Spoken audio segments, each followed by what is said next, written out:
3 years ago, I came to this country to study human rights law. I was starry-eyed and I had huge hopes. Now I wish I'd studied something more useful like homeopathy. In these 3 years, I've seen human rights, because of the war in Gaza, and domestic civil liberties in this country erode to a completely unacceptable degree. New domestic laws like the Public Order Act, with complete support and endorsement from both major political parties, are now law in this country. UN Special Rapporteur's statements completely ignored in this country. We've all heard about how things are progressing to a level where civil liberties and the right to protest are at an existential risk. But as an international movement, we recognize that struggles across borders are profoundly interconnected. Just as our brave truth tellers are unjustly imprisoned for non-violent actions, we feel the need to acknowledge the severe repression, violence, and marginalization endured daily by our brethren in the global majority.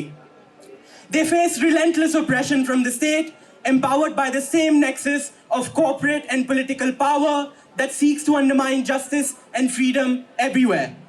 In India, JNU scholar Umar Khalid has languished in prison for more than 1,400 days under the draconian Unlawful Activities Prevention Act without a page of evidence or ever even being formally charged.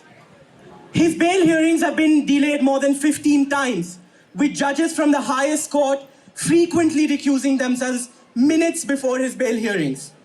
Ironically, when these very same judges, including the Chief Justice of India, D.Y. Chandrachud, come to this country, they're celebrated as guests, even in the hallowed halls of the University of Oxford, where they pontificate about the right to bail as they make a mockery of the same right back home. Umar's plight is just one example.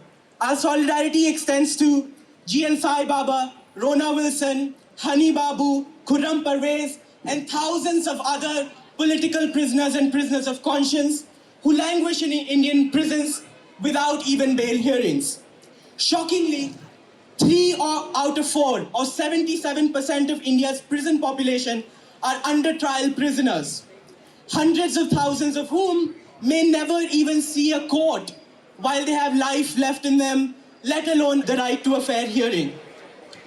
And I'd end with saying, free Kashmir, free Palestine, and free all political prisoners. Thank you.